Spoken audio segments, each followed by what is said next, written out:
All right, NFL news of the moment. The Arizona Cardinals have released their star receiver, DeAndre Hopkins. And a lot of people are asking me, Hopkins to the 49ers? Because supposedly DeAndre wants the type of team of the 49ers profile, a contending roster, somewhere where you could win, a good quarterback. And to that I say, I just don't see it. 49ers they don't need DeAndre Hopkins. The 49ers are already stacked at that receiver position.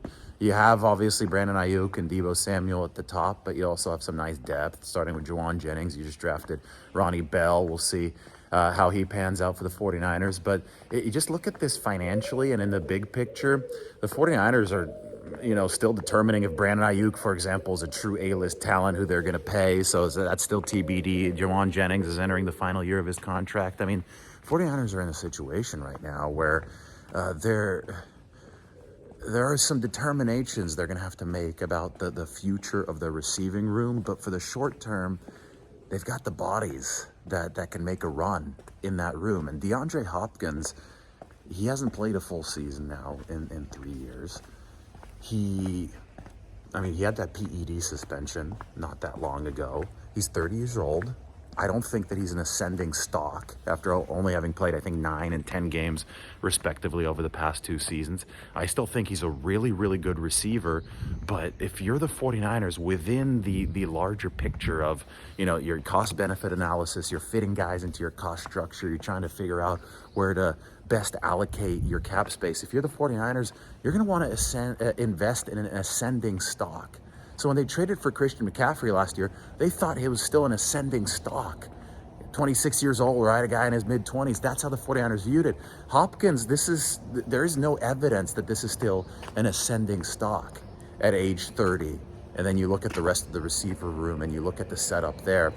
I don't think the 49ers are set up for it. I don't think they need DeAndre Hopkins. And I don't think that fans should say, just because there's a big name out there, I don't think that fans should be expecting the 49ers to sign him or clamoring for the 49ers to sign him, because this team is about efficient signings. There's a reason why they've built the best roster in football, and it's because they have not jumped at every single opportunity that seems like it would, show up in a game of Madden. They don't treat this as a video game, and I don't expect the 49ers to treat DeAndre Hopkins' availability as something that's happening in Madden as a video game. On top of all that, I have one more point. The 49ers are already over the cap in 2024. They're going to have to find ways to get under. They can obviously get creative, and I talk a lot about them being able to expand their A-list core as the salary cap grows, as long as they can replenish the B and C listers with the draft. That's all great, right? But you need to, for this strategy to work, you need to carry over as much space as possible, because unused cap space carries over from year to year. You absolutely have to milk every cent of unused cap space and carry it over into next year so that you can build the strongest possible team in 2024 and beyond. Signing somebody like DeAndre Hopkins would really bite into the $10.8 million or so the 49ers currently have available here in the 2024 or 23 season. That's set to carry over into 2024.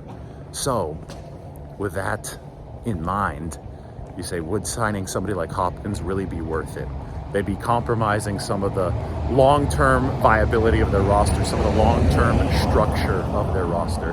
And I have to say that when you consider all the factors, no, it wouldn't be worth it for the San Francisco 49ers. All right, I made it down, walked down from the castle to the small side of the river here in Prague. That's what they call it. We'll talk to everybody soon.